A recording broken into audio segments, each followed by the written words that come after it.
All right, welcome. Thank you for joining in the Illumination meeting.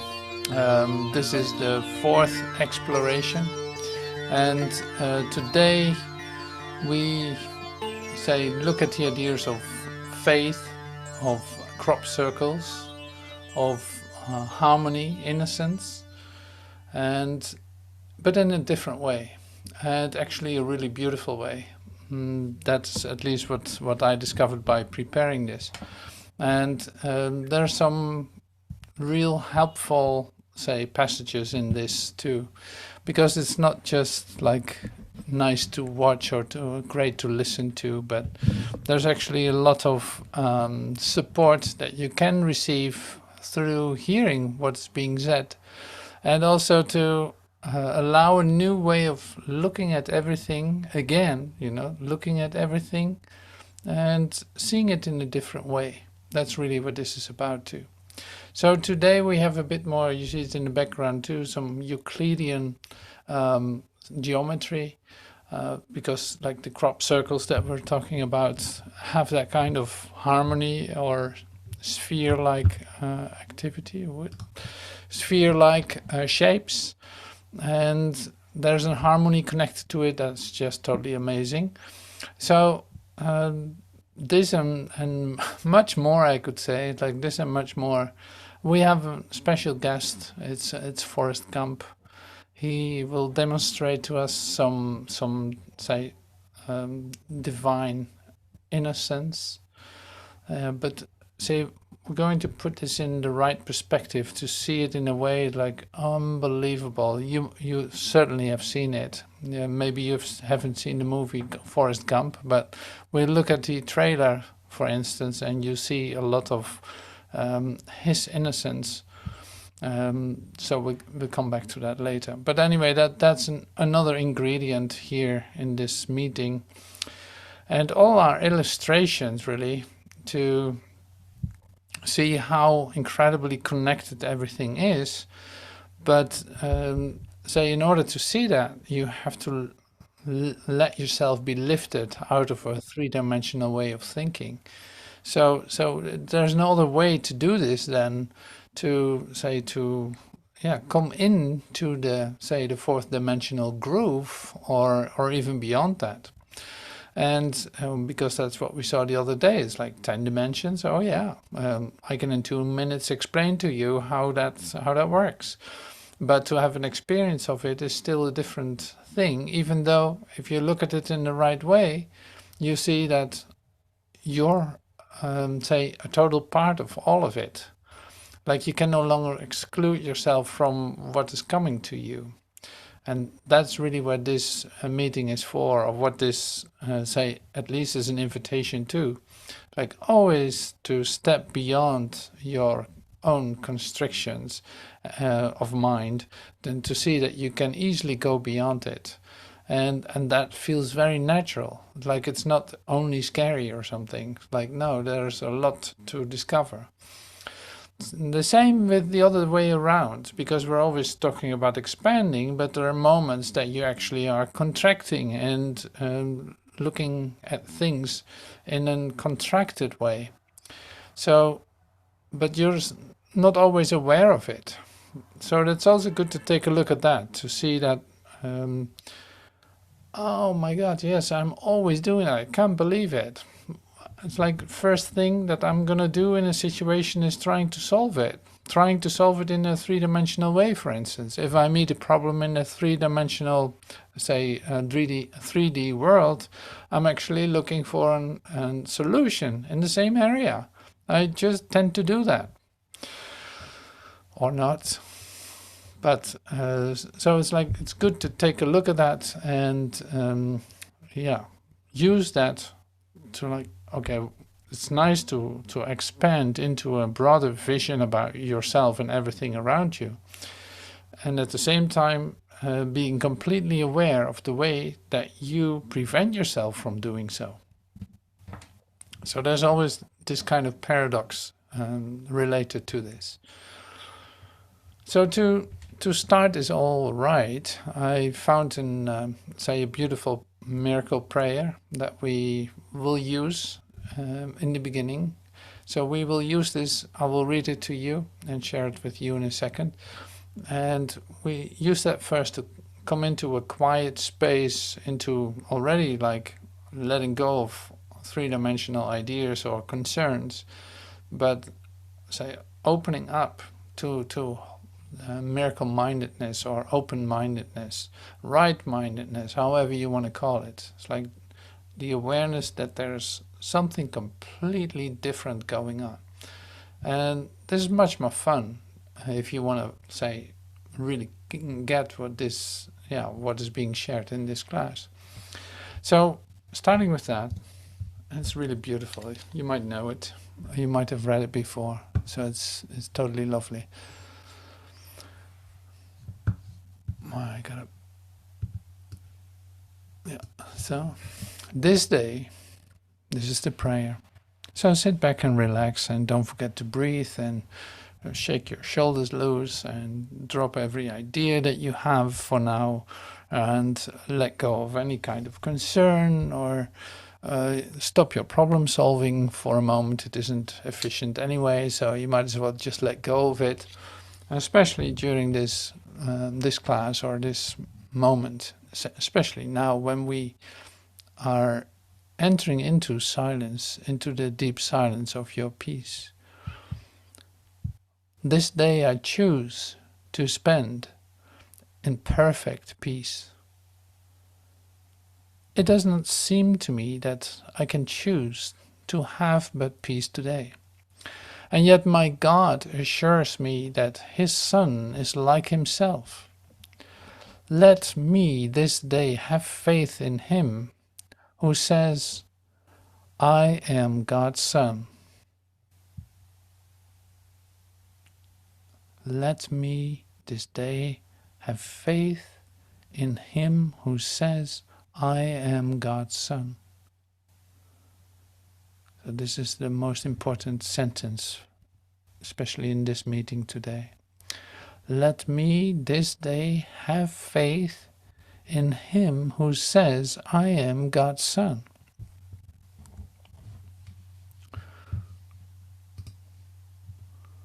And let the peace I choose be mine today. Bear witness to the truth of what he says. Wow. God's Son can have no cares and must remain forever in the peace of heaven. In his name I give today to finding what my Father wills for me, accepting it as mine and giving it to all my Father's sons along with me. And so, my Father, would I pass this day with you. Your Son has not forgotten you. The peace you gave him still is in his mind, and it is therefore I choose to spend today. And it is there I choose to spend today. This day I choose to spend in perfect peace. It does not seem to me that I can choose to have but peace today. And yet my God assures me that his Son is like himself.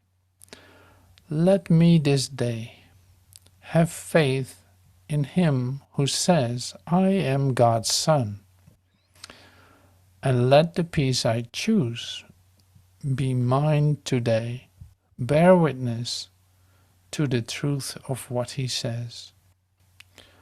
God's Son can have no cares and must remain forever in the peace of heaven. In his name I give today to finding what my Father wills for me, accepting it as mine and giving it to all my Father's sons along with me. And so, my Father, would I pass this day with you. Your Son has not forgotten you. The peace you gave him still is in his mind, and it is there I choose to spend today. So we're going to be quiet with that.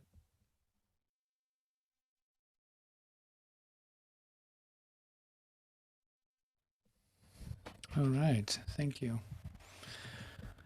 Thank you for being in this meditation and becoming quiet. That's quite something. So you see, like I emphasized the word faith. That's part of the start of this class, like the title of the chapter that I use from the book, this book here, Illumination, from Master Teacher. Put it upside down.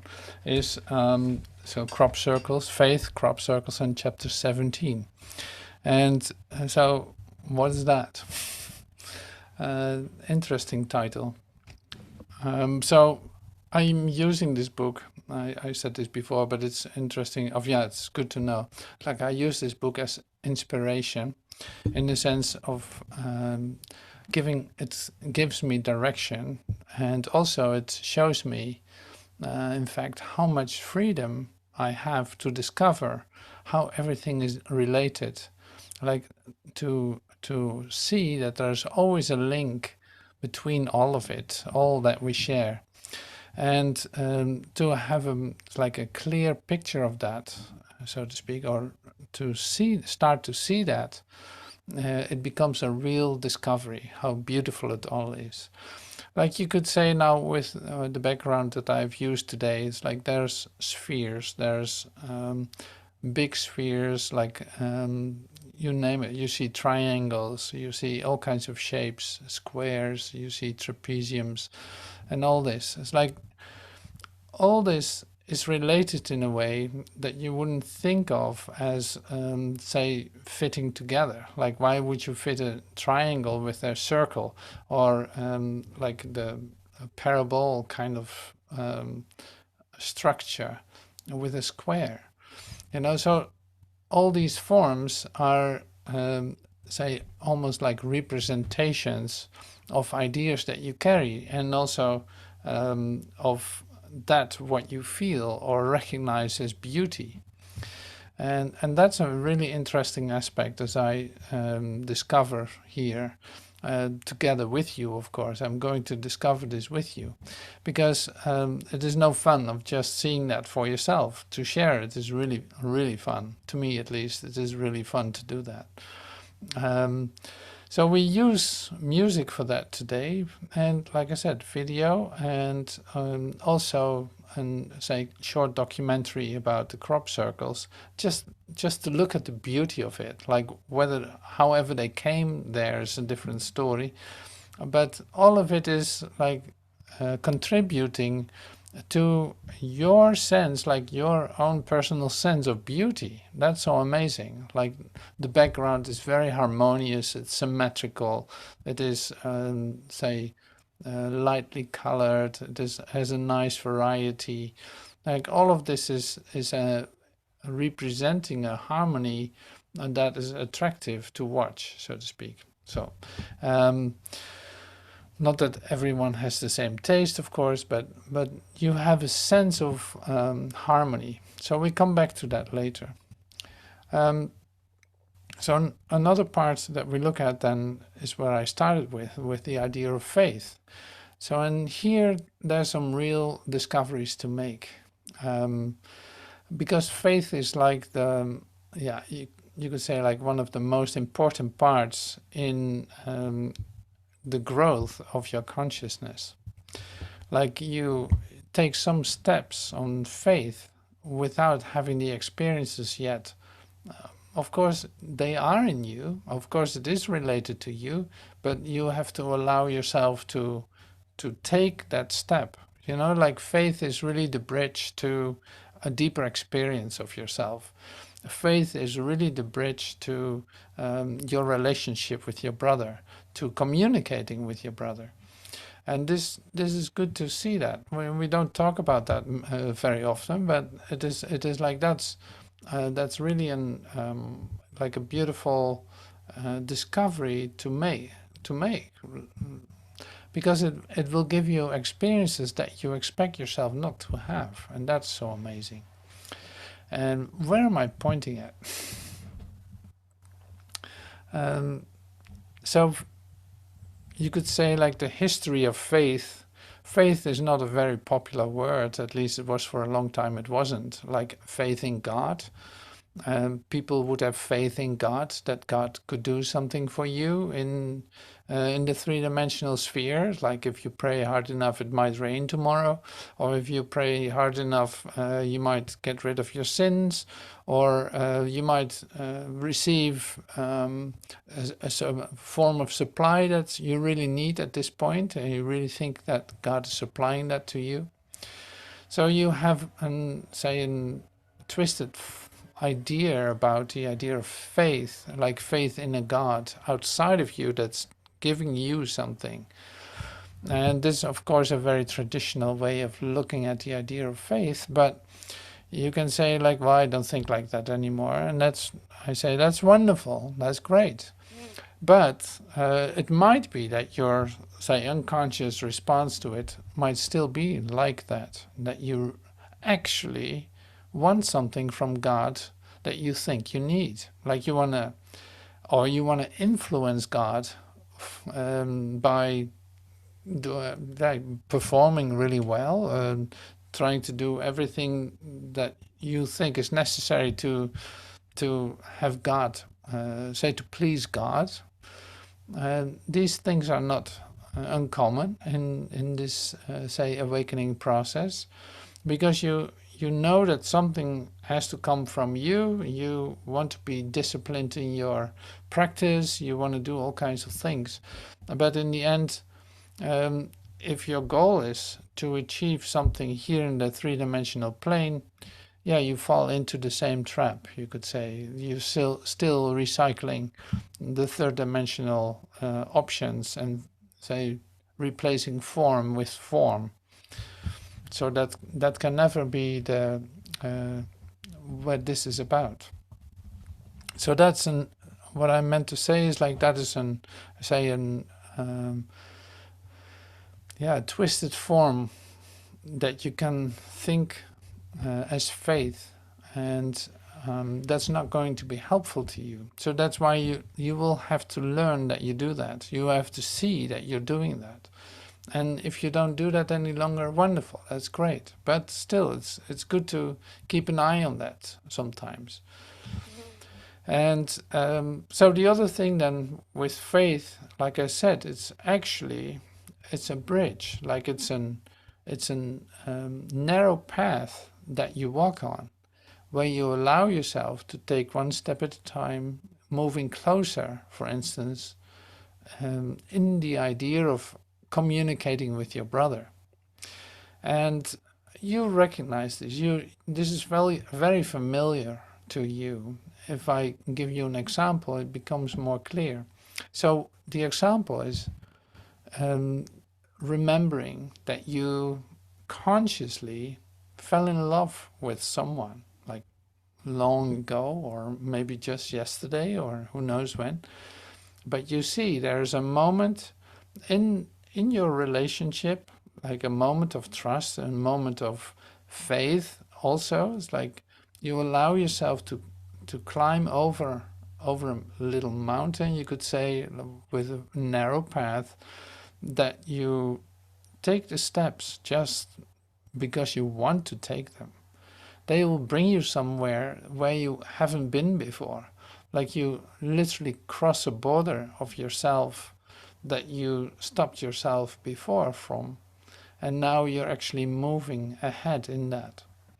So I give the example of falling in love. Whatever you think that is for you, like I don't want to touch that. I don't want to influence that in that sense. But this small path and this, say, pure faith that you have in your brother is actually say, a possibility for a moment of real communication, of an holy instant, as we call it too. It's like a holy instant, a moment of reunion, a moment of communion, a moment in which you recognize your brother as yourself. You love your brother as yourself. a moment of your remembrance together with your brother of that there's an all-loving God, and he says a whole part of you in your relationship with your brother.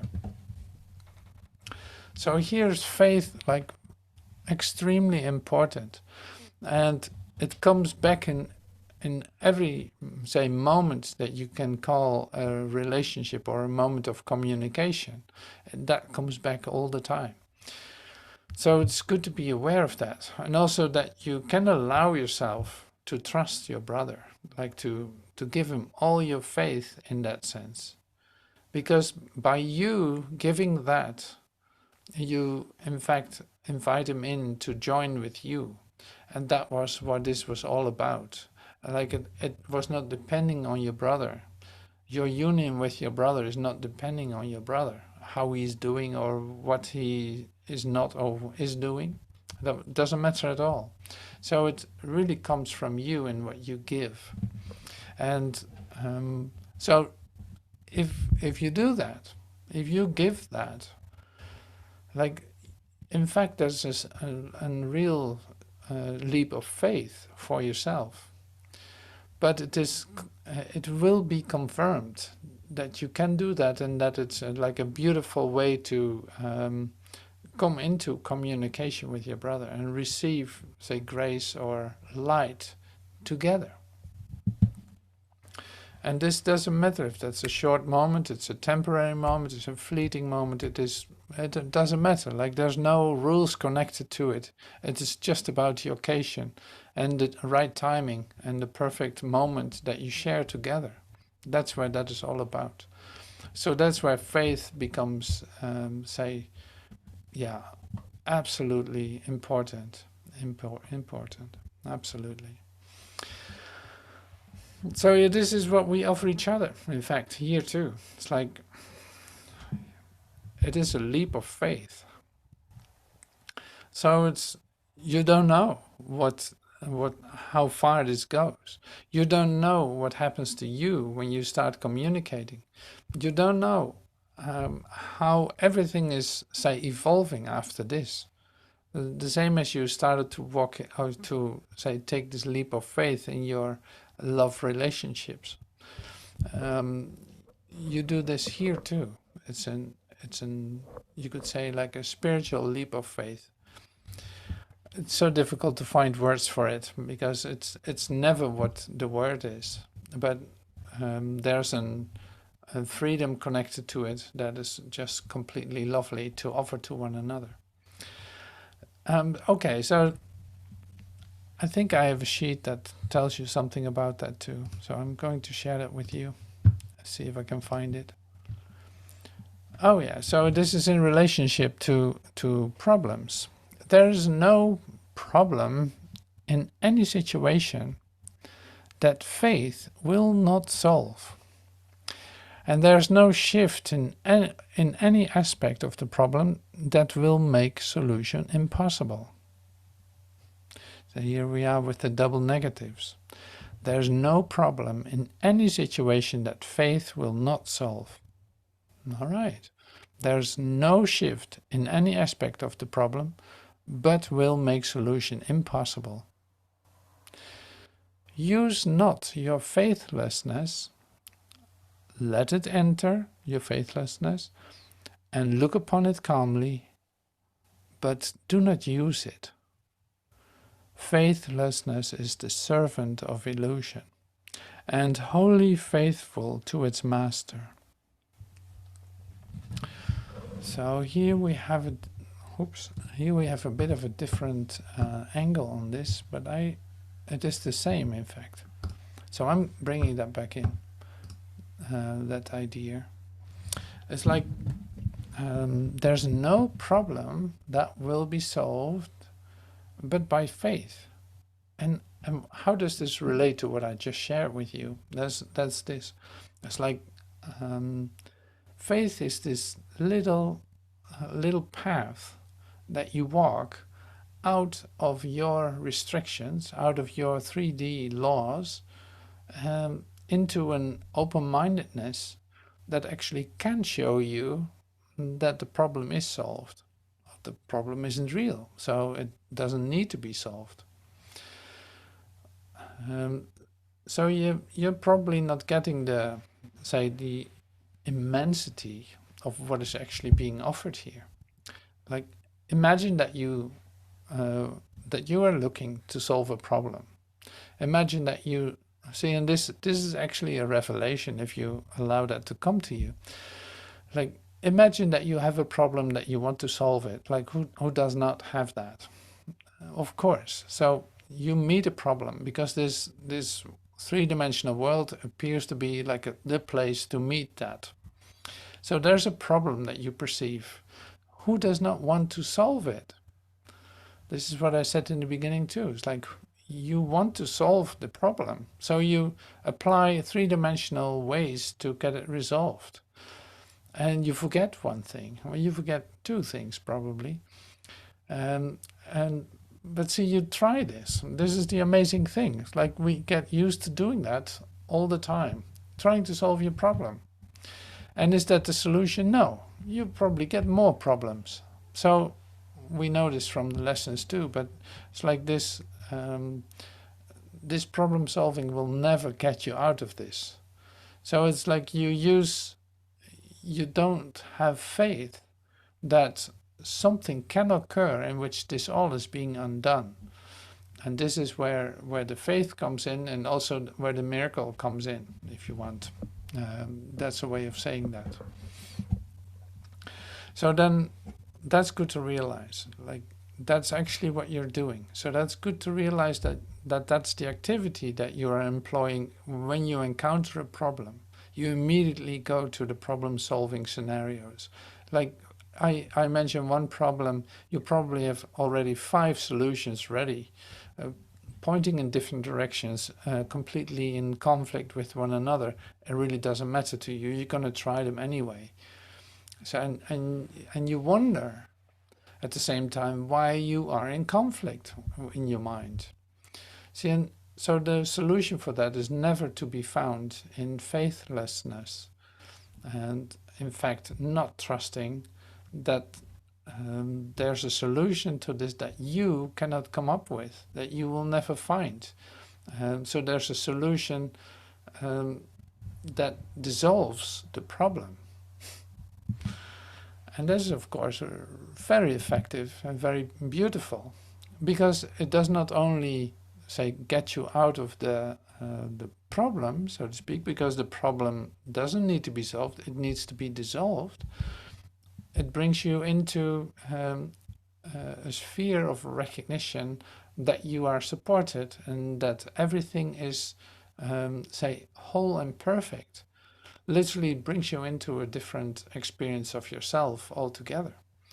And you could say you step right into the 4th dimension.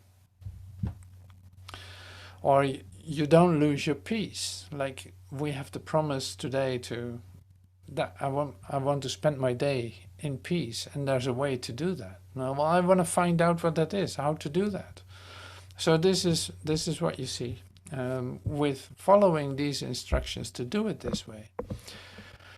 So faith and, say, spirit are say related, not only related, they're the same, in fact. So it's like this is your bridge to the 4th dimension. So in that sense, it is a portal. So that's one part of it. So now this faithlessness, I'll bring back the sheet to take another look at it one more time, so that I don't miss any part of it. Yeah, here. Use not your faithlessness. So what do we do with faithlessness? Let it enter, look upon it calmly, but do not use it. Faithlessness is the servant of illusion and wholly faithful to its master. So, wholly faithful to its master, which is you, in your illusory idea about yourself. So, I don't want to make this into like a conceptual moment together. So, the faithlessness enters into your situations, and this is really like immense if you realize it. I saw it this afternoon. It's like I saw how immense this is. And look at what we do. You have one problem, for instance, in your relationship or with your finances. It really does not matter. And you start looking for it in a three-dimensional plane for a solution. You start to talk, you try to make it right, you find solutions, you make your calls to make it all work again, or who knows what you do to save it. So it's like a real confession of your faithlessness. And you say, like, no, I take responsibility for my own situation. It's like, no, if you take responsibility for your own situation, then you stop. Then you give your situation away. And then it can come to you as the solution dissolves, as the problem dissolves. It comes to you, no, I'm not separate from everything that is. I can have an experience of the love of God right now. It is not stopped by what I just perceived as a three-dimensional problem.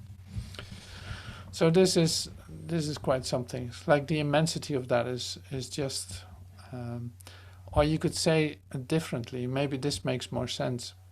It's like the addiction, you could say, the addiction to existence, to your existence, is really intense.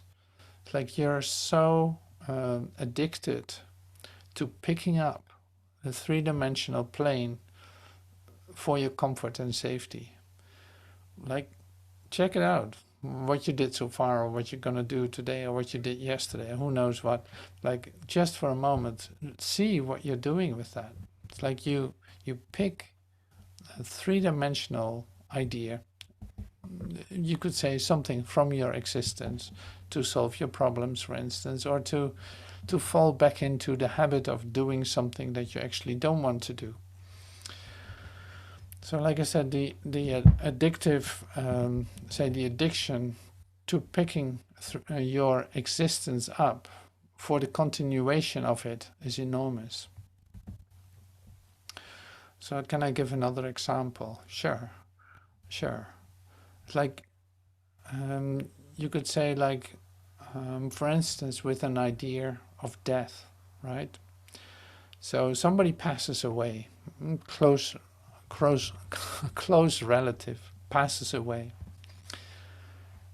Now here the temptation to respond to it in a way that you're so used to, as maybe educated by your parents or who knows who, giving you the example of how to respond to situations like this, instead of staying completely close to what you feel, what you experience, and follow that, and giving everything away continuously, and not to make any of it real, not to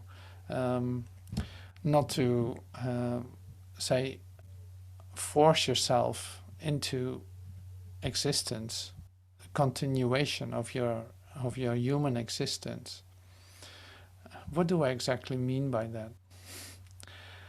I remember once I was in the middle of like an intense transformational episode in my awakening, and I had a funeral, for instance, a funeral from an uncle that I felt was passing on, and well, I went to his funeral. So instead of staying with the crowd, so to speak, to go to the burial area, I did not do that because I didn't feel like doing that.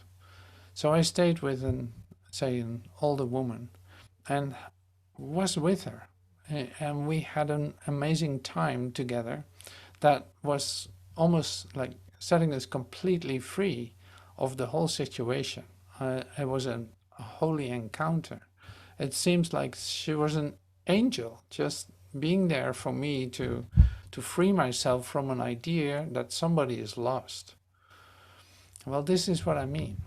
So you recognize these experiences. You probably have them too.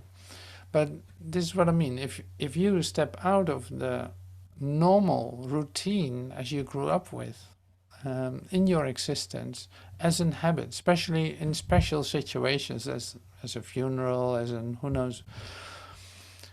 If you stay with yourself and listen and hand everything over continuously of how to respond, how to behave, like what to do, you find yourself in the right time and place to have a whole different experience of it altogether.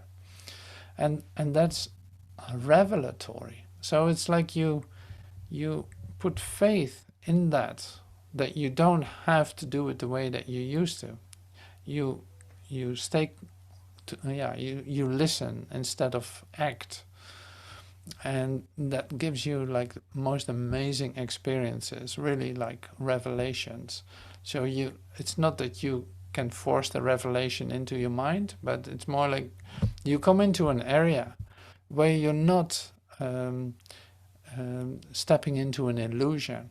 So it's not that you say drift off into faithlessness, but that you stay right, in fact, on the mark to stay right open with your mind to receive a whole different experience of yourself.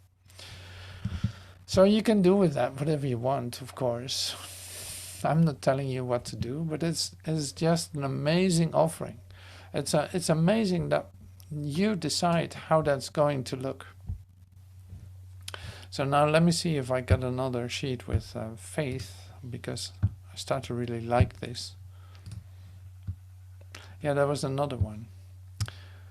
Oh, this is so incredible too. I'd love to share this with you too. So this is all from this chapter 17. Only what you have not given can be lacking in any situation. So in other words, there's no one to blame, not even yourself. There's no one to blame. But you got to realize this. Only what you have not given can be lacking in any situation. So this means that if you're in a certain situation and you think like, well, I really don't like this. Oh my God, what am I doing here? What am I supposed to do? You in fact see that if you give to this situation in a different way, it would be complete.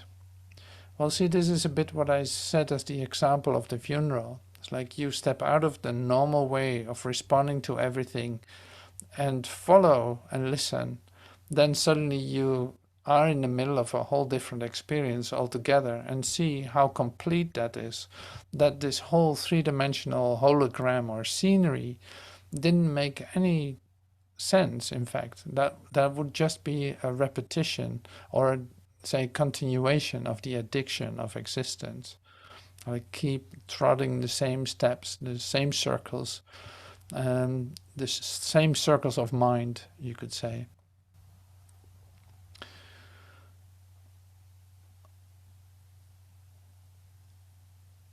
All right, it says my connection is unstable, but it should be all right now. If not, I'd love to hear it. So here, this is really great. I love to share this because, see, these are all pearls or jewels, if you want. Only what you have not given can be lacking in any situation. But remember this, the goal of your holiness in any situation, occasion, event, the goal of holiness was set for your relationship, and not by you. You did not set it. So it's like you don't determine the holiness of your relationship, because holiness cannot be seen except through faith.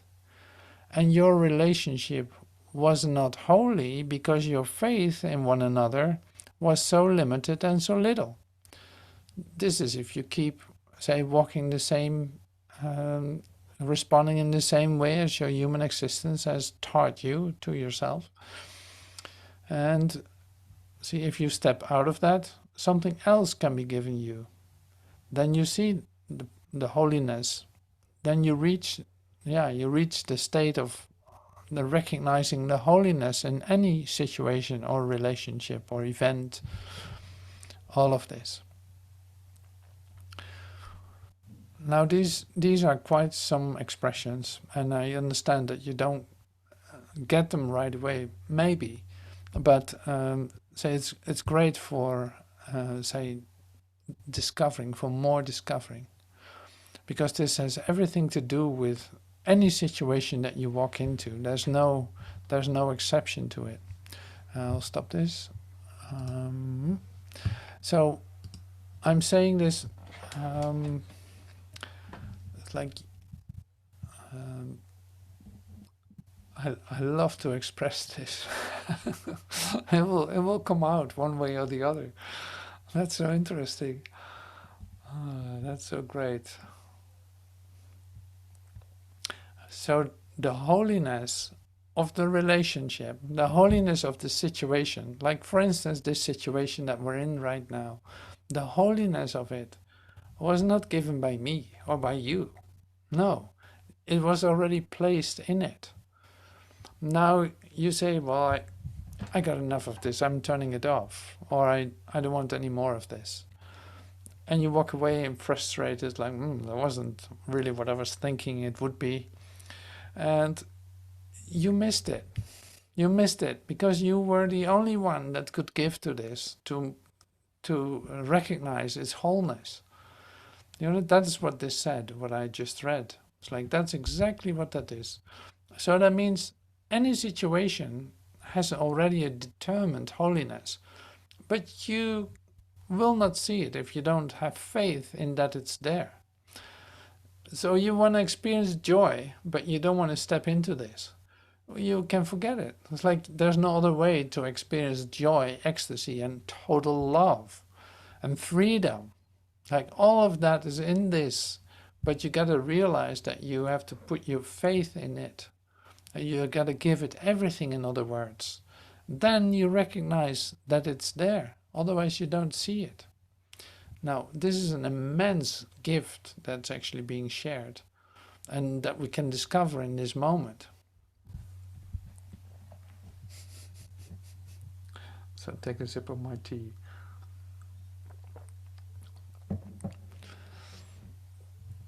So that's why I love to dig into a chapter or an chapter from the book or any reading, because there is something there for you to, like the holiness was put into that also. The holiness is put in your meditation, in the one that you meet, in the one that you talk to on the phone. The holiness was already put in there. Now only your human addiction, you could say, your human addiction of existence would keep you in the loop of, well, I don't like it. Yeah, no, I don't like it either. So it's like, if you want to experience, if I translate this into music, it would be like the E flat or something. It's like instead of the harmony of the spheres like we see behind us, like the harmony of the spheres, all notes combining to like a never-ending harmony. That's a whole different thing than just an E flat or whatever. So this is what I mean. And also you want to be right on top of that. So that's why meditation is good. That's why it's good to repeat these, say, yeah, you have your practice of doing this. So repeat reading a certain book in which you are reminded of the fact that you find yourself in situations that carry a holiness that take you completely out of the whole three-dimensional thing. So that helps you to put you in the place where you really abide. So we're talking here about some serious transformation, you could say, shifting continuously out of the three-dimensional space because it is illusory. You want to have a real moment. You meet someone, you want to have a real moment. Is that possible? Well, the holiness was already put in there. It is up to your faith in it, into your brother, into God, that will work out and that's given. So I love it. It's just great. So sharing one more expression here.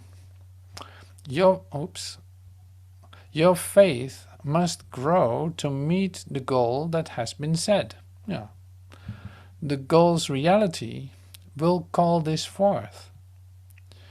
For you will see that peace and faith will not come separately. What situation can you be in without faith and remain faithful to each other? See, this is a new way of looking at faith. You can recognize this in the question too. So what situation can you be in without faith and remain faithful to each other? See, the idea of being faithful to one another, it has everything to do with, say, recognizing together the holiness of the situation that you're in. Seeing that every encounter is a holy encounter. So even though you think you're going to go do some grocery shopping, you're entering into holy ground, you could say. Like there's the holiness is put in that encounter that you will have, into the ones that you're meeting. And this can be, shown to you by you letting go of your ideas of what you think that you're actually doing, by thinking that you're, say, by practicing your faithlessness and circling around in your human existence. So allowing everything to be different all the time shows you that there's no such thing as this place, and there's no such thing as all the laws that are connected to it too, of fatigue, of hunger, of pain, of suffering, of perceiving lack, and all this. It's like that's not happening. That's only like a residue of your faithlessness. That is all. So recognizing that, you don't want to keep repeating that. You want to follow this little line, like I said, you take this leap of faith to step out of that what you know so well, but you don't want to use any longer. All right, so I put that. I hope that made sense to you, because it's so lovely if you see it, and you see yourself do it all the time. Like, what I mean to say is, like, you have so many opportunities to make yourself happy by recognizing this. This is what I mean.